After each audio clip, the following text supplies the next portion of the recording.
Well, joining me tonight is Dr. Robert Johnson. He's Executive Director of the Institute for New Economic Thinking. Dr. Johnson has spent an illustrious career in both the public and private sectors. For instance, he was Chief Economist for the U.S. Senate Banking Committee. He also served as Managing Director at Soros Fund Management. Let me also get a quick word of introduction about the Institute for New Economic Thinking. It was set up in 2009 with a $50 million pledge by George Soros to provide fresh insight and thinking to promote changes in economic theory which clearly failed us in 2007 and 8. Dr. Johnson, it's a pleasure to have you on the show. Let me start a little upside down.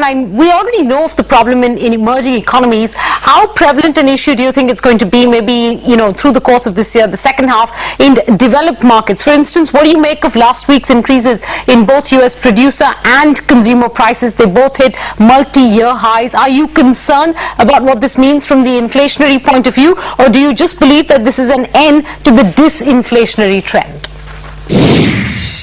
I believe that with the amount of slack we have in the U.S. economy, unutilized resources, high unemployment, that there is essentially no danger whatsoever of an endemic inflation buildup.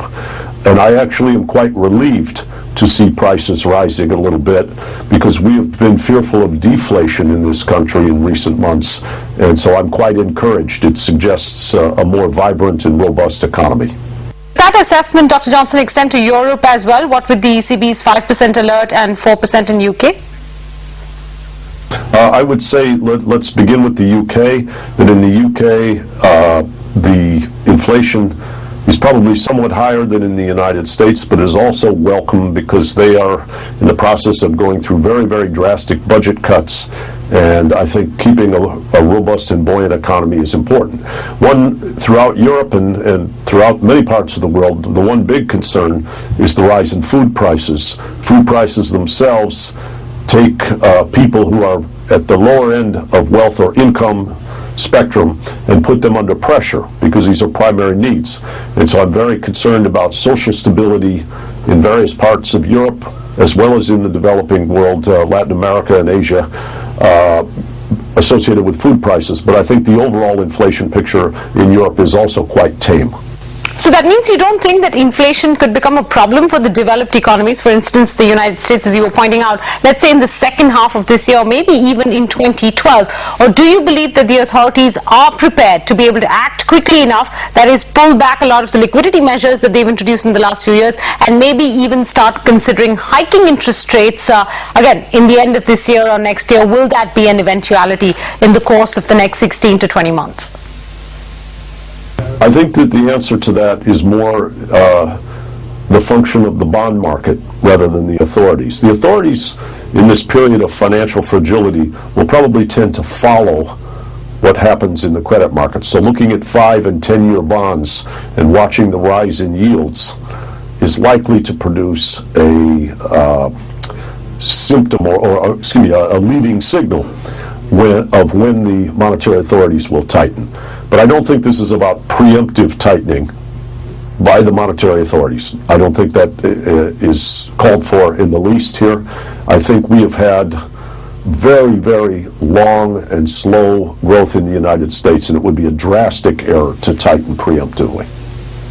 With regards to the food inflation problem, we are continuing to see weather outages both in Australia as well as in China, and predicted several parts of the world. Now again, I ask you this question: how serious do you think the problem of food inflation, and how sustained do you think it's going to be through the course of this year and next? And I come back to the issue of social unrest that you touched upon in your first answer. What do you think it's going to mean for those parts of the population that are at the bottom of the pyramid? Because is this going to become a global issue? I think it is a very, very acute problem for those people at the bottom of the wealth pyramid. And I think that it will likely result in social unrest in some parts of each country and in some countries within the world. Food price inflation is just historically and statistically associated with social unrest for the reasons that you cite. I do not think we are in a period where this pressure will be relieved. I don't see this as cyclical. I think as the number of people are improving their living standard in many, many large population countries like Brazil, like Indonesia, China, and India, the supply response in the growing of food will not be adequate, and that we will see the relative price of food rising relative to manufactured goods and other services. And as you said, that will put continual social pressure on those who are at the bottom of the wealth pyramid. So how do you expect monetary authorities across the world to be able to deal with this problem, at least in the short and the medium term, if it is going to become an endemic problem, because hiking rates is not going to be the ultimate solution? As a matter of fact, I don't think rate hikes should be addressed to food prices.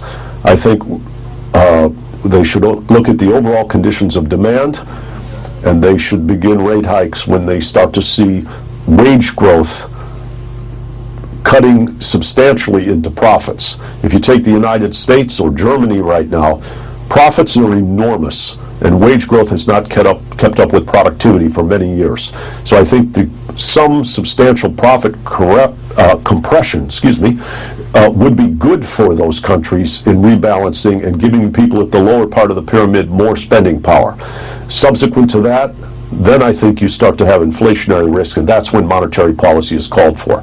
But I think monetary policy targeting either food prices or commodity prices more generally is an error in judgment. I do not think that should be used. Yeah, but Dr. Johnson, what about the inability to augment the supply side, at least over the medium term? So what other weapons does that leave governments and monetary authorities with to be able to fight what you're calling will soon become an endemic issue with food inflation?